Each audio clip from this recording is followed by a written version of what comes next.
നടന്മാരായ ദുൽഖർ സൽമാന്റെയും പൃഥ്വിരാജിന്റെയും വീട്ടിൽ കസ്റ്റംസ് പരിശോധന. ഭൂട്ടാനിൽ നിന്നുള്ള വാഹനക്കടത്ത് പരാതിയിലാണ് പരിശോധന. ഓപ്പറേഷൻ ന്യൂഗറിന്റെ ഭാഗമായാണ് പരിശോധന നടത്തുന്നത്. പൃഥ്വിരാജിന്റെയും ദുൽഖർ സൽമാന്റെയും വീടുകളിൽ ചൊവ്വാഴ്ച കസ്റ്റംസ് സംഘം റെയ്ഡ് നടത്തിയിരിക്കുകയാണ്. ഭൂട്ടാനിൽ നിന്ന് നികുതി വെട്ടിച്ച് ആഡംബര വാഹനം വാങ്ങിയെന്ന സംശയത്തെ തുടർന്നായിരുന്നു റെയ്ഡ്. ദുൽഖറിന്റെ പരുമ്പിള്ളി നഗറിലെ വീട്ടിലും പൃഥ്വിരാജിന്റെ തേവരയിലെ വീട്ടിലുമാണ് പരിശോധന നടന്നത്. പൃഥ്വിരാജിന്റെ തിരുവനന്തപുരത്തെ വീട്ടിൽ കസ്റ്റംസ് സംഘം എത്തിയെങ്കിലും അവിടെ വാഹനങ്ങൾ ഇല്ലാത്തതിനാൽ പരിശോധന നടത്താതെ മടങ്ങിപ്പോയി.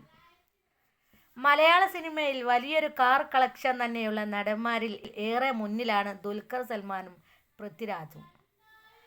ദുൽഖറിന്റെ കാർ പ്രണയത്തെക്കുറിച്ച് മുമ്പ് പൃഥ്വിരാജ് പറഞ്ഞ വാക്കുകളാണ് ഇപ്പോൾ ശ്രദ്ധ നേടുന്നത്. പൃഥ്വിരാജിന്റെയും ദുൽഖറിന്റെയും വീടുകളിലടക്കം 30 ഇടങ്ങളിൽ പരിശോധനകളുമായി കസ്റ്റംസ് ഉദ്യോഗസ്ഥർ ഇറങ്ങി. കസ്റ്റംസ് ഉദ്യോഗസ്ഥർ വ്യാപകമായി ഇന്ന് നടത്തുന്ന റെയ്ഡിന്റെ കേരളത്തിൽ തിരുവനന്തപുരം, കൊച്ചി, കോട്ടയം, മലപ്പുറം, കോഴിക്കോട് ജില്ലകളിൽ പരിശോധന നടത്തുന്നുണ്ട്.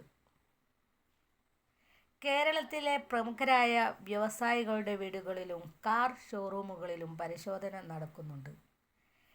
വില കൂടിയ ആഡംബര വാഹനങ്ങൾ ഭൂട്ടാനിൽ നിന്ന് രജിസ്റ്റർ ചെയ്ത് നികുതി വെട്ടിക്കുന്നവരെ കണ്ടെത്തുന്ന പരിശോധനയാണ് ഓപ്പറേഷൻ ന്യൂഗർ.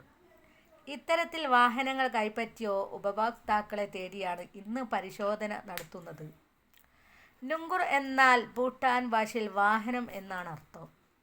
പൃഥ്വിരാജിന്റെ തിരുവനന്തപുരത്തെ വീട്ടിൽ കസ്റ്റംസ് പരിശോധന നടത്തിയെങ്കിലും വാഹനങ്ങളൊന്നും കണ്ടെത്താൻ കഴിയാത്തതിനാൽ മടങ്ങിപ്പോയെന്നാണ് വിവരം.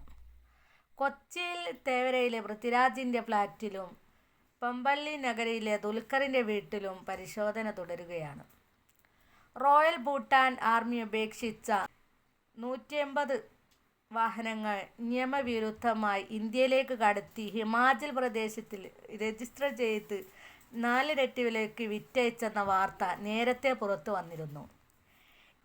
ഇതിന്റെ പശ്ചാത്തലത്തിലാണ് ഡയറക്ടറേറ്റ് ഓഫ് റവന്യൂ ഇന്റലിജൻസും DRI കസ്റ്റംസും കേസ് അന്വേഷിക്കുന്നത്.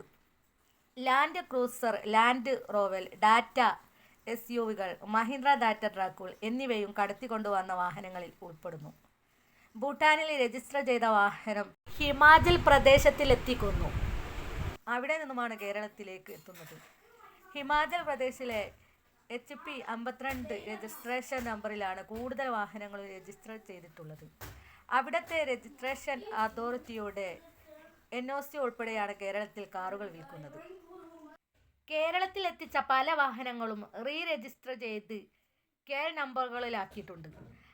5 ലക്ഷം രൂപയിൽ താഴെ വിലക്കാണ് ഭൂട്ടാൻ പട്ടാളം വാഹനങ്ങൾ ഒരുമിച്ച് വിറ്റത്. ഇത്തരം വാഹനങ്ങൾ കേരളത്തിൽ 40 ലക്ഷം രൂപയ്ക്ക് വരെ വിറ്റയച്ചിട്ടുണ്ടെന്നാണ് അന്വേഷണ സംഘത്തിന് ലഭിച്ച വിവരം.